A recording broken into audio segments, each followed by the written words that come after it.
আমার এক বন্ধু অনেকদিন ধরে আমাকে আহমদিয়া মুসলিম সম্প্রদায়ে যোগ দিতে উৎসাহিত করছে, কিন্তু আহমদিয়া মুসলিম কি বা কারা বিষয়টি আমি পুরোপুরি বুঝি না। আপনার কাছ থেকে এই সম্প্রদায় সম্পর্কে জানতে চাই।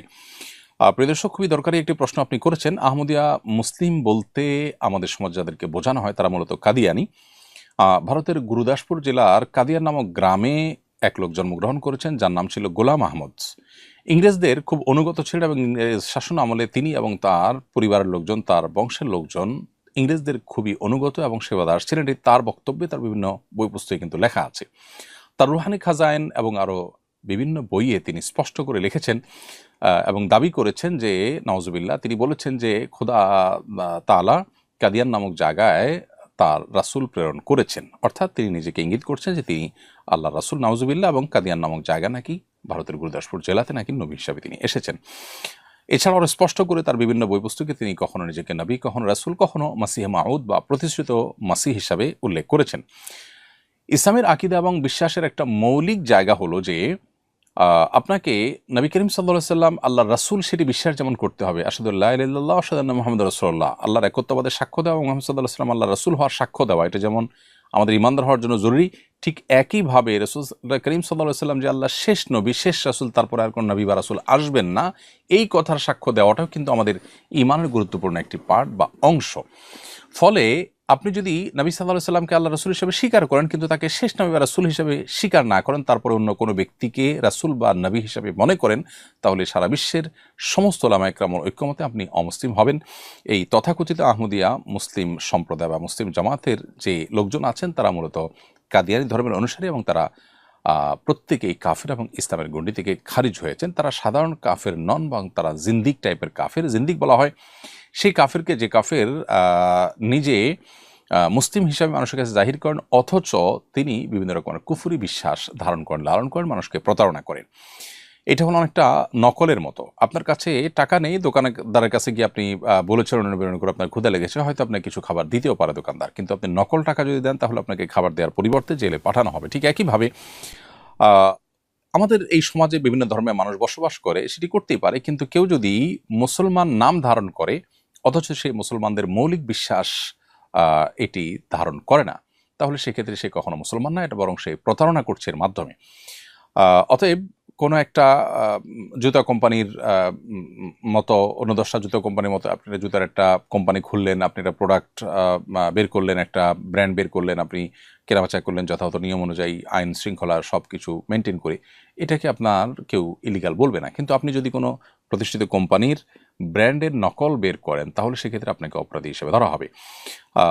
আপনি মুসলমানদের মৌলিক বিশ্বাস যেটি, সেরকম বিশ্বাসকে বিশ্বাস করবেন না, সেরকম বিশ্বাসে বিশ্বাসী হবেন না, আবার নিজেকে মুসলিম দাবি করবে, এটা সুস্পষ্ট প্রতারণা, যেটা এই কাদিয়ানিরা করছে। দুর্ভাগ্যজনকভাবে একই কাজ আমাদের দেশে খ্রিস্টান মিশনারিরাও করছে। তারা নিজেদেরকে নাম দেয় ইসাই মুসলিম, খ্রিস্টান না বলে মুসলমানদেরকে বিভ্রান্ত করবার জন্য বলে যে আমরা ইসাই মুসলিম, মুসলিমই তো আমরা, ঈসা আসলামের প্রতি যা শ্রদ্ধা করি, আপনি মুসলমানের সাথে এমনি শ্রদ্ধা করেন। তো এই কথা বলে তারা মানুষকে খ্রিস্টান বানায়, আর এরা মানুষকে কাদিয়ানি বানাচ্ছে, এবং গোটা বিশ্বের অনেক মুসলিম দেশেই তাদেরকে কাফির হিসেবে সরকারিভাবে ঘোষণা করা হয়েছে। আমাদের দেশে তাদেরকে সরকারিভাবে কাফের ঘোষণা করার দাবি দীর্ঘদিন থেকে উলামায়ে কেরাম করে আসছেন। দুর্ভাগ্যজনকভাবে তাদের সে দাবিকে এখনও পর্যন্ত পূরণ করা হয়নি। আমরা আশা করব সেই দাবি পূরণ করা হবে, এবং আপনাকে আল্লাহ তাআলা হেফাজত করুন এদের এই কবল থেকে। মুহাম্মদ সাল্লাল্লাহু আলাইহি সাল্লামের পরে আর কোন নবী রাসূল আসবেন। আল্লাহ তাআলা বলেছেন, মা কানা মুহাম্মাদুন আবা আহাদিম মির রিজালিকুম ওয়ালাকিন রাসূলুল্লাহি ওয়া খাতামান নবিয়্যিন। আল্লাহ তাআলা এখানে নবী সাল্লাল্লাহু আলাইহি সাল্লামকে সব নবীদের শেষ নবী হিসাবে সুস্পষ্টভাবে উল্লেখ করেছেন। খাতাম বা খাতিম দুইভাবে পড়া যায়, দুইটার অর্থই খোলাসা দাঁড়ায় হলো নবী সাল্লাল্লাহু আলাইহি সাল্লাম শেষ নবী এবং শেষ রাসূল। নবী সাল্লাল্লাহু আলাইহি সাল্লাম এটার আরও স্পষ্ট ব্যাখ্যা করেছেন যে লা নাবিয়্যা বাদি, আমার পরে আর কোনো নবী আসবে না, স্পষ্ট বলেছেন। নবী সাল্লাল্লাহু আলাইহি সাল্লামের সময় ইয়ামানি এক ব্যক্তি আসওয়াদ আনাসি, যে নিজেকে নবী দাবি করেছিলেন, নবী সাল্লাল্লাহু আলাইহি সাল্লাম তার বিরুদ্ধে যুদ্ধের ঘোষণা দিয়েছেন, মুসলমানদেরকে নির্দেশ দিয়েছেন, পরবর্তীতে তাকে তার স্ত্রী হত্যা করে। এবং একইভাবে নবী সাল্লাল্লাহু আলাইহি সাল্লামের বিদায়ের পর মুসাইলামা আল কাজ্জাব নামে এক ব্যক্তি নিজেকে নবী দাবি করে, এবং ভয়ঙ্কর ফিতনা যখন সমাজের মধ্যে ছড়ায়, তখন খলিফা আবু বকর সিদ্দিক রাদিয়াল্লাহু তাআলার শাসন আমলে সিনিয়র অনেক সাহাবায়ে কেরামের মাধ্যমে তাদের সাথে পরামর্শ করে তার বিরুদ্ধে যুদ্ধের ঘোষণা দেওয়া, এবং সে 40,000 মানুষই মুসলমানদের বিরুদ্ধে যুদ্ধ করতে উদ্যত, এবং পরবর্তীতে তাকেও কিন্তু বধ করা হয়। এখান থেকে বোঝা যায় স্বয়ং নবী সাল্লাল্লাহু আলাইহি সাল্লাম এবং সাহাবায়ে কেরামের সময় পর্যন্ত মিথ্যা নবুয়তের দাবিদারদের বিরুদ্ধে তারা লড়াই করেছেন। অন্য ধর্মাবলম্বীরা তাদের ধর্ম পালন করেছেন, কিন্তু মুসলমানদের নাম ভাঙিয়ে অমুসলিম কেউ সমাজের মধ্যে মুসলমানদেরকে বিভ্রান্ত করবে সেই সুযোগ তাদেরকে দেওয়া হবে না, এবং এটি দেওয়াটা কখনো ন্যায্য হতে পারে না।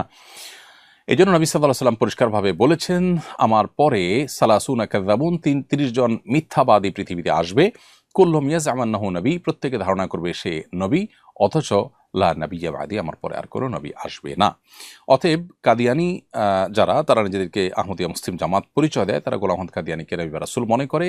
আজকাল তারা এটাকে ঘুরিয়ে পেঁচিয়ে অস্বীকার করার চেষ্টা করে, অথচ তাদের যে সমস্ত লিটারেচার আছে, তাদের যে সমস্ত বই পুস্তক আছে, সেখানে পরিষ্কারভাবে তাকে নবী এবং রাসূল হিসেবে উল্লেখ করা আছে বা তিনি দাবি করেছেন। অতএব তার অনুসারী হওয়া ইসলাম থেকে খারিজ হওয়া শামিল। সাধারণ অমুসলিমের সাথে জিন্দিকের পার্থক্য হলো, জিন্দিক সে সাধারণ অমুসলিমের চাইতে অনেক জঘন্য, কারণ সে প্রতারণা করে এবং মুসলমানদেরকে বিভ্রান্তির মধ্যে ফেলে। অতএব এখান থেকে বেঁচে থাকার চেষ্টা করতে হবে। আমাদের দেশে সোশ্যাল মিডিয়াতে আহমদিয়া মুসলিম জামাত অথবা ইসাই মুসলিম জামাতের নামে কাদিয়ানিরা কিংবা খ্রিস্টানরা তাদের ধর্ম প্রচার করছে অত্যন্ত সুকৌশলে, কখনো গরিব মানুষদেরকে টার্গেট করে খ্রিস্টান মিশনারি লোকজন তাদেরকে লোভে ফেলে, প্রলোভন দিয়ে তাদেরকে ধর্মান্তরিত করছে এবং বিভিন্ন রকমের সুযোগ সুবিধা তাদেরকে বিভিন্ন জায়গায় দিচ্ছে। দেশের প্রত্যন্ত অঞ্চলে, পার্বত্য অঞ্চলে, উত্তরবঙ্গে গরিব এলাকার লোককে টার্গেট করে তারা কাজ করছে। কয়েকদিন আগে যশোরে পিকনিকের নামে কিছু মানুষকে তারা খ্রিস্টান ধর্মে দীক্ষিত করেছে। এর আগে ফরিদপুরের একটি ঘটনা, তারা সাদা কাপড় পরে পুরোহিতের বেশে তারা সমাজে বসবাস করছে এবং ঘোরাফেরা করছে, অথচ তারা তলে তলে খ্রিস্টান মিশনারির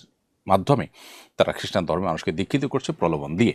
পূর্ব তিমুর সহ সুদানের কিছু কিছু এলাকা, যেগুলোতে একসময় মুসলমানদের বসবাস ছিল, কিন্তু পরবর্তীতে খ্রিস্টানদের আধিপত্যের কারণে উপনিবেশিক শাসন আমলে এবং তার পরবর্তী সময়ে খ্রিস্টান মিশনারিগুলোর কারণে সেখানে কিন্তু খ্রিস্টানদের আধিপত্য হতে হতে শেষ পর্যন্ত মুসলমান দেশ থেকে বিচ্ছিন্ন হয়েছে। আমাদের পার্বত্য অঞ্চলকে আমার দেশ থেকে বিচ্ছিন্ন করবার জন্য, উত্তর অঞ্চলের কিছু অংশকে বিচ্ছিন্ন করবার জন্য নানা ষড়যন্ত্র চলছে। আমাদের দেশে কিছু অসাধু প্রশাসনিক কর্মকর্তা আছেন যারা সামান্য কিছু সুযোগ সুবিধা গ্রহণ করে হয়তো তারা এই সমস্ত কাজ দেখেও না দেখার ভান করেন। বিভিন্ন ওলামা ইকরাম তাদের কাছে নালিশ করতে গেলে উল্টা তারা হ্যারাসমেন্টের শিকার হন। অতএব কাদিয়ানীদের অমুসলিম ঘোষণা করা এবং খ্রিস্টান মিশনারিগুলোর এই সমস্ত অপতৎপরতা বন্ধ করা, এটি আমাদের ধর্মীয় কারণে যেমন খুবই জরুরি, ঠিক তেমনিভাবে আমাদের রাষ্ট্রের নিরাপত্তার জন্য খুবই আবশ্যক একটি বিষয়। আমাদের প্রত্যেককে যার যার জায়গা থেকে এখানে সোচ্চার হতে হবে।